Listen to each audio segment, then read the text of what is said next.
Sejam bem-vindos a mais um recorte literário da Polar Editora.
O que pode ter levado as almas, elas que eram parte do mundo mais alto e pertenciam completamente a ele, a esquecerem seu Pai, Deus, e a ignorarem tanto a si mesmas como a ele?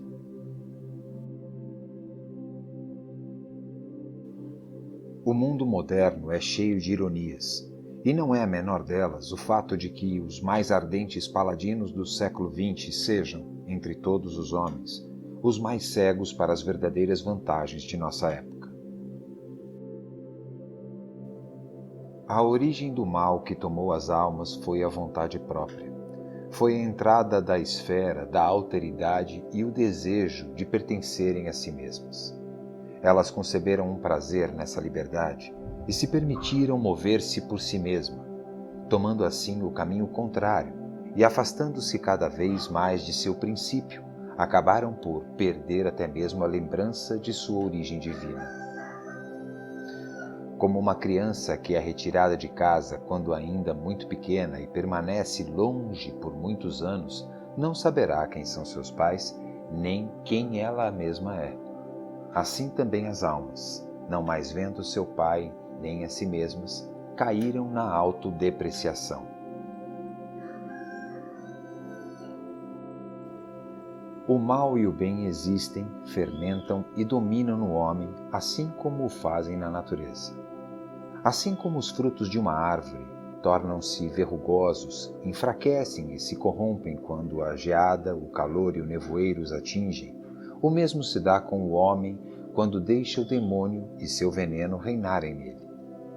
Mas o homem é filho de Deus, que o formou da mais perfeita base, ou núcleo da natureza, para que reinasse no bem e submetesse o mal. Mas como o homem tem um impulso ou inclinação para ambas as qualidades, isto é, para o mal e para o bem, pode vincular-se àquela que lhe agradar, pois neste mundo ele vive entre ambas, e as duas qualidades, boa e má, estão nele. Aquela na qual o homem se move, com ela é imediatamente revestido, seja com a força santa, seja com a força infernal.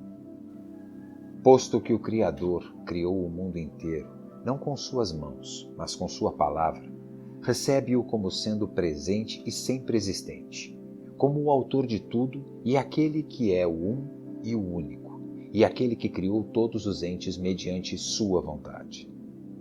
Por isso, seu corpo não é nem tangível, nem visível, nem mensurável, nem extenso, nem semelhante a nenhum outro corpo.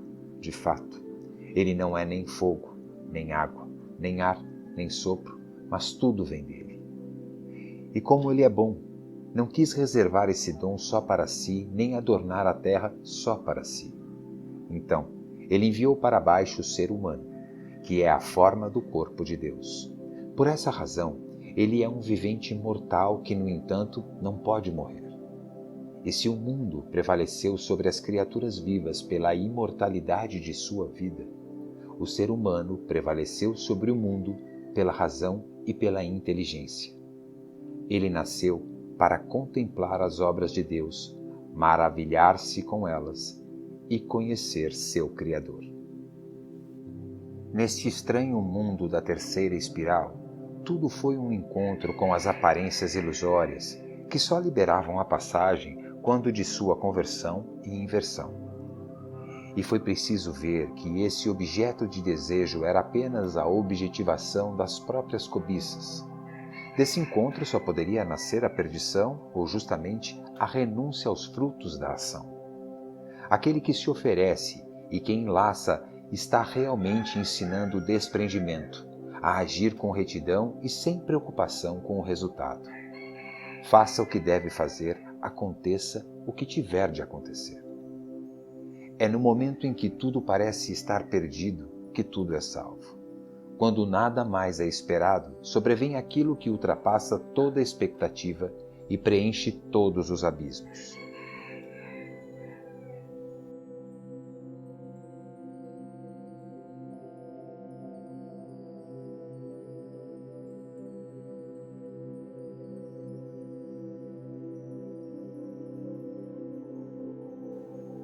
Acima de todos os anjos está colocada a Senhora, ou Shekhinah, que cuida do palácio do Rei Supremo.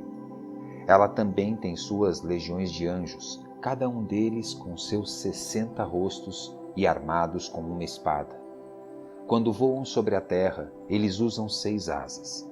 Estão envoltos numa chama de fogo e suas espadas emitem luz em todas as direções. Quando a Senhora se move, todos os exércitos celestes se movem com ela. Ela é o mediador perfeito entre o céu e a terra. O arrependimento é a placa de sinalização do caminho, o líder do reino, a chave para o tesouro, o intermediário que te ajuda a se unir com Deus, a condição para ser aceito na presença divina e o segredo de toda a felicidade. Da renúncia da vontade própria surge a paciência, pois ninguém pode ser perfeitamente paciente em todas as coisas, salvo o homem que submeteu a sua vontade à vontade de Deus, e também em todas as coisas produtivas e decentes, à vontade de todos os outros homens. No mundo inteligível reside a essência verdadeira. Dentre as coisas que ele contém, a mais nobre é a inteligência, mas nele também há almas, uma vez que todas as almas que estão nesta esfera inferior no mundo sensível vieram dali.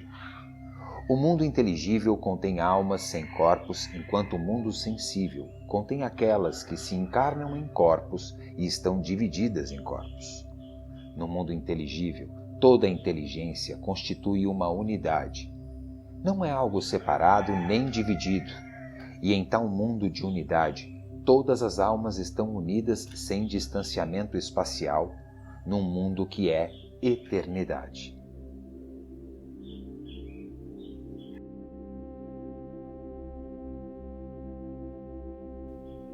Em espiritualidade, mais do que em qualquer outro domínio, é importante compreender que o caráter de uma pessoa faz parte de sua inteligência.